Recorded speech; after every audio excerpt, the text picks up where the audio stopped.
എല്ലാ പ്രേക്ഷകർക്കും Ashraf review Malayalam YouTube ചാനലിലേക്ക് സ്വാഗതം. ഇന്നത്തെ വീഡിയോ എന്ന് പറയുന്നത്, ആ വ്യക്തിയെ ഓർത്ത് നിങ്ങളൊരു ഫയൽ തിരഞ്ഞെടുക്കുക. ആ വ്യക്തിക്ക് നിങ്ങളെ മറക്കാൻ കഴിയുന്നില്ല. ആ റീഡിങ്ങാണ് നാം പറയുന്നത്. നിങ്ങൾക്ക് എല്ലാവർക്കും ഈ വീഡിയോ ഇഷ്ടപ്പെടുമെന്ന് കരുതുന്നു. വീഡിയോ ഇഷ്ടപ്പെട്ടാൽ ലൈക്ക് ചെയ്യുക, ഷെയർ ചെയ്യുക, കൂടാതെ ചാനൽ സബ്സ്ക്രൈബ് ചെയ്യുക. നിങ്ങൾ നൽകുന്ന പിന്തുണയാണ് കൂടുതൽ വീഡിയോകൾക്ക് പ്രചോദനമാവുന്നത്. അതുകൊണ്ട് തന്നെ ഈ ചാനലിലെ വീഡിയോസ് ഇഷ്ടപ്പെട്ടാൽ ലൈക്ക് ചെയ്യുക, ഷെയർ ചെയ്യുക, നിങ്ങൾ സബ്സ്ക്രൈബ് ചെയ്യുക. നമുക്ക് ആദ്യത്തെ പുലി എന്ന ഫയൽ തിരഞ്ഞെടുത്ത ഒരു റീഡിങ്ങിലേക്ക് പോകാം. തീർച്ചയായിട്ടും ആ വ്യക്തിക്ക് നിങ്ങളെ മറക്കാൻ കഴിയുന്നില്ല. ആ വ്യക്തി അങ്ങനെ എല്ലാവരെയും സ്നേഹിക്കുന്ന അല്ലെങ്കിൽ എല്ലാവരെയും പ്രണയിക്കുന്ന ഒരു വ്യക്തിയൊന്നുമല്ല. എല്ലാ കാര്യത്തിലും പോസിറ്റീവായിട്ടുള്ള പല കാര്യങ്ങളും മനസ്സിൽ വെച്ച് പുലർത്തുന്ന വ്യക്തിയാണ്. പെട്ടെന്ന് ദേഷ്യം വരികയും എല്ലാത്തിനോടും വൈകാരികമായി പ്രതികരിക്കുകയും ചെയ്യുന്നൊരു വ്യക്തിയാണ്. ആരോടും അങ്ങനെ ഒരു ഇഷ്ടത്തിലേക്ക് വരാത്ത ഒരു വ്യക്തി തന്നെയാണ് ആ വ്യക്തി. പക്ഷേ ആ വ്യക്തിയുടെ മനസ്സിൽ നിങ്ങൾ പ്രവേശിച്ചിരിക്കുന്നു. നിങ്ങളുടെ മനസ്സ് ആ വ്യക്തിയിലേക്ക് ചാഞ്ഞിരിക്കുന്നു. ആ വ്യക്തിയുടെ മനസ്സ് നിങ്ങളിലേക്കും ചാഞ്ഞിരിക്കുന്നു. അതിൻ്റെ ഫലമായിട്ട് ആ വ്യക്തിക്ക് ഇപ്പോൾ മറ്റൊന്നും ചിന്തിക്കാൻ കഴിയുന്നില്ല. ജീവിതത്തിൽ നിങ്ങളെ മാത്രം ചിന്തിച്ച് നിങ്ങൾക്ക് വേണ്ടി മാത്രം നിലകൊള്ളുന്നൊരവസ്ഥയിലേക്ക് ആ വ്യക്തി എത്തിയിരിക്കുന്നു. മറ്റൊന്നും ചിന്തിക്കാനോ മറ്റൊന്നിനെക്കുറിച്ച് പറയാനോ ഒന്നും ആ വ്യക്തിക്ക് സാധിക്കുന്നില്ല. ആ വ്യക്തിയുടെ മനസ്സ് മുഴുവനും നിങ്ങളാണ്. നിങ്ങൾക്ക് വേണ്ടി മാത്രം ഉള്ളൊരു മനസ്സായിട്ട് ആ വ്യക്തിയുടെ മനസ്സ് മാറിയിരിക്കുന്നു. ഇന്ന് ആ വ്യക്തി ചിന്തിക്കുന്നതും ആ വ്യക്തി പ്രവർത്തിക്കുന്നതും ഒക്കെ നിങ്ങൾക്ക് വേണ്ടിയാണ്. നിങ്ങളെ കൂടാതെ ഒന്നിനെക്കുറിച്ച് ചിന്തിക്കാൻ പോലും ആ വ്യക്തിക്ക് സാധിക്കുന്നില്ല. ആ വ്യക്തി നിങ്ങളുടെ ജീവിതത്തിൽ വളരെ പ്രധാനപ്പെട്ട ഒരു വ്യക്തി തന്നെയായിരുന്നു. നിങ്ങൾ ആ വ്യക്തിയും തമ്മിലൊരു പ്രണയമോ അല്ലെങ്കിൽ ഒരു ജീവിതം പങ്കുവെക്കലോ ഒന്നും ആരും പ്രതീക്ഷിച്ചതല്ല. പക്ഷേ ആ വ്യക്തി നിങ്ങളെ സ്നേഹിക്കുകയും യാദൃശ്ചികമായിട്ട് ആ വ്യക്തിയുടെ മനസ്സിലേക്ക് നിങ്ങൾ വരികയും നിങ്ങളുടെ മനസ്സിലേക്ക് ആ വ്യക്തി വരികയും ചെയ്തു. ഇപ്പോൾ നിങ്ങൾക്ക് രണ്ടുപേർക്കും പിരിയാൻ കഴിയാത്ത ഒരവസ്ഥയാണുള്ളത്. നിങ്ങളെ സംബന്ധിച്ച് മറ്റൊന്നും കഴിയുന്നില്ല. ആ വ്യക്തി കാർക്കശ്യത ഉള്ളൊരു വ്യക്തിയായിരുന്നു. ഒരു കാര്യത്തിൽ ശാഠ്യം ആ വ്യക്തിയുടേതായ ചില താല്പര്യങ്ങളായിരുന്നു. പക്ഷേ നിങ്ങളുമായിട്ടുള്ള ബന്ധം എല്ലാം മാറ്റിമറിച്ചിരിക്കുന്നു. ഇപ്പോൾ നിങ്ങൾക്ക് ആ വ്യക്തിക്കും ജീവിതത്തിൽ ഒന്നിനെക്കുറിച്ചും ചിന്തിക്കാൻ കഴിയാത്ത അവസ്ഥ ഉണ്ടായിരിക്കുന്നു. ജീവിതത്തിൽ വലിയ രീതിയിൽ ആ വ്യക്തിയുടെ മനസ്സിൻ്റെ ഉള്ളിൽ നിങ്ങൾ കടന്നുപോയിരിക്കുന്നു. ഒരിക്കലും ഇനി പിരിയാൻ കഴിയാത്തൊരവസ്ഥ. നിങ്ങൾ എന്തൊക്കെ പറഞ്ഞാലും ശരി, ആ വ്യക്തിയുടെ മനസ്സിൻ്റെ ഉള്ളിൽ നിങ്ങൾ മാത്രമായിരിക്കുന്നൊരവസ്ഥ. വെറുതെ ഒന്ന് പ്രണയിക്കാനായിട്ട് ഒരു പക്ഷേ ഇഷ്ടപ്പെടാനായിട്ട് തുടങ്ങിയതായിരിക്കും. പക്ഷേ ഇപ്പോൾ ആ വ്യക്തിക്ക് ഒന്നിനും കഴിയുന്നില്ല. എല്ലാത്തിനെയും എല്ലാത്തിനെയും ഭയപ്പെടുത്തിയൊക്കെ നിന്ന ആ വ്യക്തിക്ക് ഇപ്പോൾ ഒന്നും മിണ്ടാൻ കഴിയുന്നില്ല. നിങ്ങളുമായിട്ടുള്ള ആ പ്രണയം, നിങ്ങളുമായിട്ടുള്ള ആ ഇഷ്ടം, അത് വല്ലാതെ ആ വ്യക്തിയുടെ മനസ്സിനെ സ്വാധീനിച്ചിരിക്കുന്നു. ആ വ്യക്തിക്ക് നിങ്ങളില്ലാതെ മുന്നോട്ട് പോകാൻ കഴിയാത്തൊരവസ്ഥ ഉണ്ടായിരിക്കുന്നു. ഇതിൻ്റെ കാരണം എന്താണെന്ന് ഒന്നും ആ വ്യക്തിക്ക് അറിയില്ല. ഏതായാലും ആ വ്യക്തിക്ക് ഒരു കാര്യം കൃത്യമായിട്ട് അറിയാം. ഇനി നിങ്ങളെ കൂടാതെ ആ വ്യക്തിക്ക് മുന്നോട്ട് പോകാൻ കഴിയാത്ത അവസ്ഥ ഉണ്ടായിരിക്കുന്നു.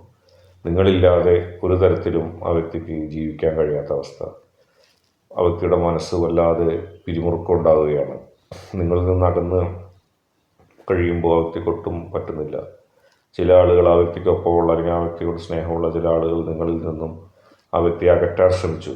പക്ഷെ അത് കൂടുതൽ രൂക്ഷമായിരിക്കുകയാണ്. ആ വ്യക്തി നിങ്ങളോടുള്ള സ്നേഹം ഇരട്ടിയായി മാറിയിരിക്കുന്നു. ആ വ്യക്തിക്ക് നിങ്ങളെ മറക്കാൻ കഴിയുന്നില്ല, ചിന്തിക്കാതിരിക്കാൻ കഴിയുന്നില്ല. മനസ്സ് വ്യാകുലപ്പെട്ട് അങ്ങോട്ടും ഇങ്ങോട്ടും നടക്കുന്ന അവസ്ഥയിലാണ് ആ വ്യക്തിയുള്ളത്. തീർച്ചയായിട്ടും രണ്ടാമത്തെ ഫയലായ വെള്ള പ്രാവ് തിരഞ്ഞെടുത്ത ഒരു റീഡിങ്ങാണ്. നിഷ്കളങ്കതയോടെ നിങ്ങളെ സ്നേഹിച്ചൊരു വ്യക്തിയാണ്. ഒന്നിനും ഒരു കഴിവ് കാണിക്കാത്തൊരു വ്യക്തി എന്ന് പറയാം. അങ്ങനെ വരുമ്പോൾ ആ വ്യക്തി നെഗറ്റീവായിട്ട് കാണിക്കുകയല്ല, എല്ലാത്തിനോടും ഭയപ്പെട്ട് എല്ലാത്തിനോടും സൗമ്യമായി പോയതാണ്. തൻ്റെ പരാധീനതകൾ, തൻ്റെ കുറവുകൾ എല്ലാം കൃത്യമായി അറിയാവുന്ന ഒരു വ്യക്തിയാണ്. തനിക്ക് എന്തെല്ലാം കാര്യത്തിൽ കുറവുണ്ടോ, എന്തെല്ലാം കാര്യത്തിൽ കുറ്റങ്ങളുണ്ടോ, അതെല്ലാം മനസ്സിലാക്കി സ്വയം എല്ലാത്തിൽ നിന്നും ഒഴിഞ്ഞു മാറി ജീവിക്കുന്നൊരു വ്യക്തിയാണ്. പക്ഷേ നിങ്ങളെ സ്നേഹിച്ചു പോയി. ആ വ്യക്തി നിങ്ങളെ സ്നേഹിച്ചു പോയി. അതുകൊണ്ട് തന്നെ ആ വ്യക്തിക്ക് ഒന്നും ഇനി പറയാൻ കഴിയില്ല. നിങ്ങളെ സ്നേഹിച്ച ഒരു വ്യക്തിയായതുകൊണ്ട് നിങ്ങളെ ഇഷ്ടപ്പെട്ടു പോയൊരു വ്യക്തിയായതുകൊണ്ട് ആ വ്യക്തിക്ക് ആ ഇഷ്ടം നിങ്ങളോട് തുറന്നു പറയാനോ അല്ലെങ്കിൽ ആ വ്യക്തിയുടെയും നിങ്ങളുടെയും സ്നേഹത്തെ ഇല്ലാതാക്കാൻ ശ്രമിക്കുന്നവരോട് പടവെട്ടി പൊരുതി നിൽക്കാനൊന്നും കഴിയില്ല. പക്ഷേ ആ വ്യക്തി മനസ്സിലുള്ളിൽ വേദനയായിട്ട് ഈശ്വരനോട് പ്രാർത്ഥിക്കുന്നുണ്ട്. ഈശ്വരനല്ലാതെ ആ വ്യക്തി ആരും രക്ഷിക്കാനില്ല. ഒരുപക്ഷെ നിങ്ങൾ പോലും സ്നേഹിക്കുന്നുണ്ടെങ്കിലും ആ വ്യക്തിയുടെ വിഷമങ്ങൾ മനസ്സിലാക്കുന്നില്ല. നിങ്ങളോട് പോലും തുറന്നു പറയാൻ ഭയം. കാരണം ആ വ്യക്തിയും നിങ്ങളും തമ്മിലുള്ള ബന്ധത്തെ എതിർക്കുന്ന ആരെങ്കിലും നിങ്ങളെ അപായപ്പെടുത്തുമോ, നിങ്ങൾക്ക് ദൂഷ്യമുണ്ടാക്കുമോ എന്നുള്ള ഭയം ആ വ്യക്തിക്കുണ്ട്. അതൊക്കെ തന്നെയാണ് ആ വ്യക്തി അതിൽ നിന്നെല്ലാം പിന്മാറി ഉള്ളൊരു കാരണം. തീർച്ചയായിട്ടും ആ വ്യക്തിയുടെ മനസ്സിൽ വേദനകളുണ്ട്, ആ വ്യക്തിയുടെ മനസ്സിൽ ദുഃഖങ്ങളുണ്ട്. ആ വ്യക്തി ആലോചിക്കുന്നത് എങ്ങനെയെങ്കിലും ഈ പ്രതിസന്ധിയെ എങ്ങനെ മറികടക്കും എന്നുള്ളതാണ്.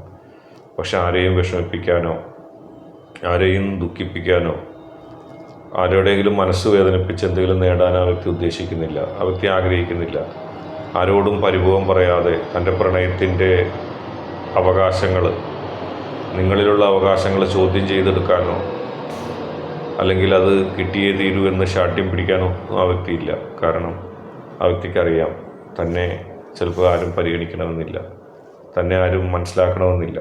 നിങ്ങൾ പോലും മനസ്സിലാക്കാൻ ആ വ്യക്തി ആഗ്രഹിക്കുന്നുണ്ടെങ്കിലും മറ്റുള്ളവരുടെ ശക്തിയിൽ, മറ്റുള്ളവരുടെ സ്വാധീനത്താൽ നിങ്ങൾ ആ വ്യക്തിയെ അവഗണിക്കും എന്നുള്ളൊരു ദുഃഖം ആ വ്യക്തിക്കുണ്ട്. പക്ഷേ നിങ്ങളോട് പിണക്കമില്ല. നിങ്ങൾ എത്ര അവഗണിച്ചാലും ജീവിതാവസാനം വരെ നിങ്ങളെ സ്നേഹിക്കുന്ന ഒരു വ്യക്തിയാണ്.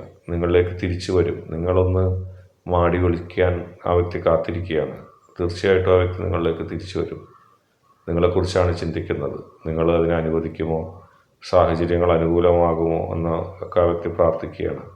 ആ വ്യക്തിയുടെ പ്രാർത്ഥന പോലെ തന്നെ സാഹചര്യങ്ങൾ അനുകൂലമാകും. എതിർക്കുന്നവരുണ്ട്. നിങ്ങളുടെ ബന്ധത്തിനെ എതിർക്കുന്നവർ ഒന്നുകിൽ അനുകൂലിക്കും, അല്ലെങ്കിൽ ശക്തി ക്ഷയിച്ച് ഒന്നും ചെയ്യാൻ പറ്റാത്ത രീതിയിൽ നിങ്ങൾക്കും ആ വ്യക്തിക്കെതിരായിട്ട് ഒരു കാര്യവും ചെയ്ത് തീർക്കാൻ കഴിയാത്ത രീതിയിൽ അവർ ദുർബലരാകുകയും ചെയ്യും.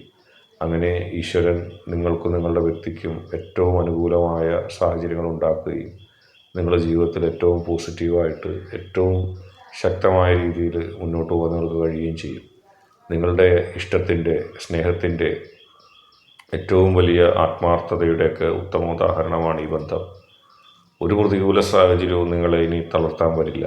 എല്ലാത്തിനെയും ആ വ്യക്തിയുടെ പ്രാർത്ഥന കൊണ്ടും ആ വ്യക്തിയുടെ നന്മ കൊണ്ടും നിങ്ങൾ വിജയിക്കും, നിങ്ങൾ ഒരുമിക്കും. വളരെ സുന്ദരമായ ഒരു ഒരുമിച്ച് ചേരൽ നിങ്ങൾക്കുണ്ടാകും. ആശങ്കപ്പെടുത്തുന്ന ഈ കറുത്ത ദിനങ്ങളെല്ലാം മാറും. ആ വ്യക്തി നിങ്ങളിലേക്ക് പറന്ന് അകന്ന് പോയിട്ടുണ്ടായിരുന്നു. ഇനി പറന്നടുക്കുന്ന സാഹചര്യം നിങ്ങൾ കണ്ടുകൊള്ളുക. ഈശ്വരൻ അത് നിങ്ങൾക്ക് നേടിത്തരും. ഇന്നത്തെ വീഡിയോ നിങ്ങൾക്ക് എല്ലാവർക്കും ഇഷ്ടപ്പെട്ടു എന്ന് കരുതുന്നു. വീഡിയോ ഇഷ്ടപ്പെട്ടാൽ ലൈക്ക് ചെയ്യുക, ഷെയർ ചെയ്യുക, കൂടാതെ ചാനൽ സബ്സ്ക്രൈബ് ചെയ്യുക. നിങ്ങൾ നൽകുന്ന പിന്തുണയാണ് കൂടുതൽ വീഡിയോകൾക്ക് പ്രചോദനം. അതുകൊണ്ട് തന്നെ ഈ ചാനലിലെ വീഡിയോ ഇഷ്ടപ്പെട്ടാൽ ലൈക്ക് ചെയ്യുക, ഷെയർ ചെയ്യുക, സബ്സ്ക്രൈബ് ചെയ്യുക.